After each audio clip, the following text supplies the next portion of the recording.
कहानी शुरू होती है और हम देखते हैं एक शिप के कैप्टन को जिसका नाम रॉबिन्सन है। पहले वो नेवी में काम करता था, मगर अब वो 11 सालों से एक कंपनी अगोरा के लिए काम करता है। कंपनी समंदर में डूबे और गुमे हुए जहाजों को निकालने का काम करती है। फिर एक दिन ये कंपनी कुछ लोगों को जॉब से निकालती है, जिसमें रॉबिन्सन भी होता है। अचानक जॉब से निकाले जाने पर रॉबिन्सन काफी दुखी होता है, क्योंकि इस 11 सालों में उसकी बीवी और बेटा भी उससे बिछड़ चुके थे। काम की वजह से वो टाइम नहीं दे पाता था और उसकी वाइफ उसे छोड़कर चली गई थी। रॉबिन्सन का 11 साला एक बेटा भी होता है, मगर वो अब उसकी वाइफ के साथ रहता है। कंपनी में रॉबिन्सन का एक दोस्त भी होता है जिसका नाम कर्स्टन है। इसे भी नौकरी से निकाला जाता है। कर्स्टन पर बहुत कर्जा होता है और वो काफी परेशान भी होता है इस मामले में, और वो डिप्रेशन की गोलियां भी इस्तेमाल करता है। वो सब एक दिन बार में बैठे होते हैं। कर्स्टन एक राज के बारे में लोगों को बताता है, मगर इससे पहले हम ब्लैक सी के बारे में कुछ समझते हैं। ब्लैक सी 5 मुल्कों से सराउंडेड है और इसकी गहराई 2200 मीटर है।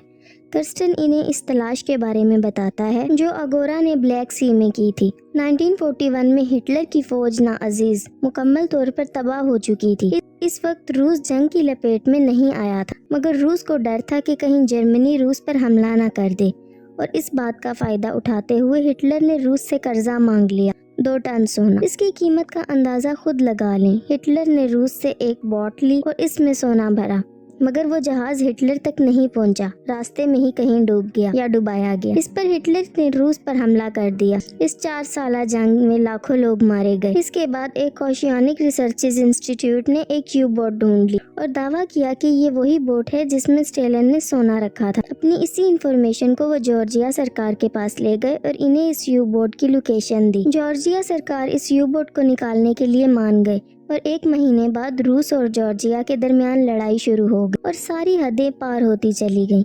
रूस को यू बोट की लोकेशन के बारे में नहीं इल्म था, जॉर्जिया को इस बारे में पता था, लेकिन जब तक झगड़ा खत्म नहीं होगा कोई ब्लैक सी में दाखिल नहीं हो सकता और वो यू बोट तब तक समंदर में ही पड़ी रहेगी। जब रॉबिन्सन को इस बात का पता चला तो वो एक अमीर आदमी से इस बात के बारे में डिस्कस करता है, क्योंकि इस तलाश में काफी पैसे लगने वाले थे और इनको पैसों की सख्त जरूरत होती। वो शख्स जिसका नाम लेविस होता है, वो इसकी तलाश में इन्वेस्ट करने को तैयार होता है, मगर वो सारे सोने का 40% लेना चाहता है। रॉबिन्सन राजी हो जाता है और इसका दोस्त कर्स्टन डिप्रेशन की वजह से सुसाइड कर लेता है।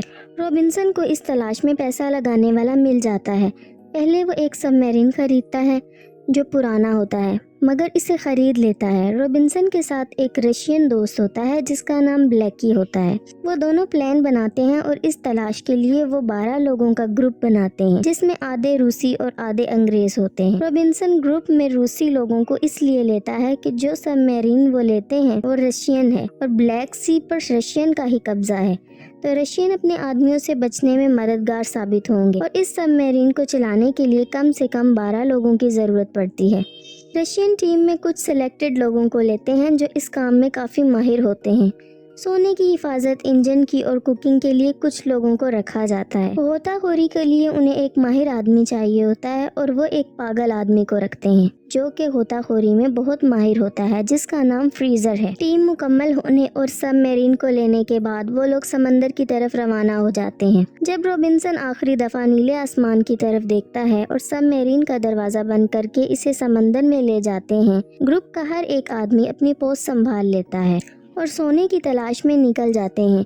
अभी तक सब कुछ ठीक होता है। फिर कैप्टन सबको इकट्ठा करता है और इस बारे में सबको बताता है। वो सोने की बात करता है कि हर एक को बराबर का हिस्सा मिलेगा, जो बाकी का 60% है उसमें से, क्योंकि 40% उस शख्स का है जिसने इन्वेस्ट किया है। अब डैनियल उस शख्स का असिस्टेंट होता है जिसने इन्वेस्ट किया होता है, तो डैनियल कैप्टन रॉबिन्सन को कहता है कि तुम्हें ऐसा नहीं कहना चाहिए, क्योंकि अगर यहाँ पर किसी शख्स के दिल में लालच आ गई तो वो किसी दूसरे को मार सकता है, क्योंकि इससे सबका हिस्सा बढ़ जाएगा, और कैप्टन को ऐसा कहना ही नहीं चाहिए था। इस सबमरीन में सब लोग प्रोफेशनल थे और इसी खतरनाक तलाश के बाद जब वो यू बोट की लोकेशन के नजदीक पहुंचते हैं तो उसी वक्त एक रशियन डिस्ट्रॉय शिप इनके करीब से गुजरता है और वो अपना इंजन बंद कर देते हैं और बच जाते हैं। अब वो लोग प्लान बनाते हैं कि सोने के साथ वो ड्राइव शार्प को भी ले आएंगे, जो इनके सबमरीन पर धमाके से डिस्ट्रॉय हो गया था। अब इस ड्राइव शार्प ही की मदद से वो फिर से सबमरीन को स्टार्ट करेंगे और यहाँ से निकल जाएंगे। अब वो 2-3 मीटर के फासले पर बाहर जाते हैं वहाँ पर वो यू बोट को ढूंढ लेते हैं। वो यू बोट जिसमें 2 टन सोना था, वो इसके अंदर जाते हैं और ड्राइव शार्क को भी पा लेते हैं। जो ट्रॉली वो अपने साथ लाए थे वो ज़्यादा वजन नहीं ले जा सकती, मतलब वो सिर्फ ड्राइव शार्क के लिए ही आए थे। मगर फ्रीजर ड्राइव शार्क के साथ इसमें सोना भी भर लेता है, जिससे इस ट्रॉली का वजन काफ़ी बढ़ जाता है और इसे धकेलने में काफ़ी जोर लगता है। वो इस ट्रॉली को वापस सबमरीन के तरफ ले जा रहे होते हैं, मगर रास्ते में एक बड़ा गड्ढा आ जाता है। वहाँ इनसे ट्रॉली बेकाबू हो जाती है और जो भी सोना इसमें था सब गिर जाता है। सिर्फ ड्राइव शार्क ही बचता है। फ्रीजर अब ड्राइव शार्क को लेकर आता है। सोना खो देने की वजह से सब लोग बहुत उदास होते हैं और वो सबमरीन को सतह पर ले जाने की तैयारी करते हैं।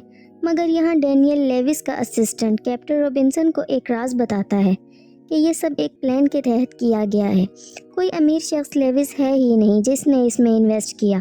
असल में अगोरा ने जॉर्जिया से समझौता किया था, तो वो लोग बोट को नहीं निकाल सकते, इनको खतरा है। तो अगोरा के लोगों ने ये प्लान किया था और कंपनी के सभी काबिल लोगों को निकाल दिया, जिससे तुम लोग मजबूर हो गए और पैसे और इस कंपनी से बदला लेने को तैयार हो गए। अगोरा ने कर्स्टन को $30,000 दिए ताकि तुम्हें इस कोच के लिए रजामंद कर ले और तुम आसानी से फंस गए। और जैसे ही तुम लोग सोना लेकर ऊपर जाते, अगोरा तुमसे वो सब ले लेता और तुम सबको गिरफ्तार कर लेता।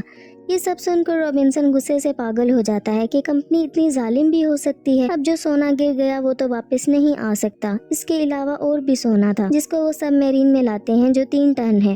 ये इनकी सोच से भी ज्यादा होता है। अब तो इनको लेविस को भी 40% नहीं देने होंगे, सारा सोना इनका ही है। वो 8 लोग बच जाते हैं, हर एक को 82 मिलियन मिलेंगे अगर वो इस सोने को ले जाने में कामयाब हो जाते हैं। अब वो लोग अपनी लोकेशन पर नहीं जाएंगे, वहाँ से दूर चले जाएंगे ताकि अगोरा से बच सकें। अब वो लोग सोना ले लेते हैं और ड्राइव शार्क को चलाते हैं और इन्हें शक होता है कि वो चले या नहीं। वो सोचते हैं कि या तो वो हमेशा के लिए निकल जाएंगे या इसमें हमेशा के लिए फंस जाएंगे और मर जाएंगे। वो सबमरीन के इंजन को स्टार्ट करते हैं और इनकी सबमरीन चलने लगती है। वो सब बहुत खुश होते हैं कि अब वो अमीर हो जाएंगे, मगर कुछ दूर जाकर उनको हेल्पर्स की मदद से पता चलता है। सबको अलर्ट करते हैं और सबमरीन रोकने को कहते हैं।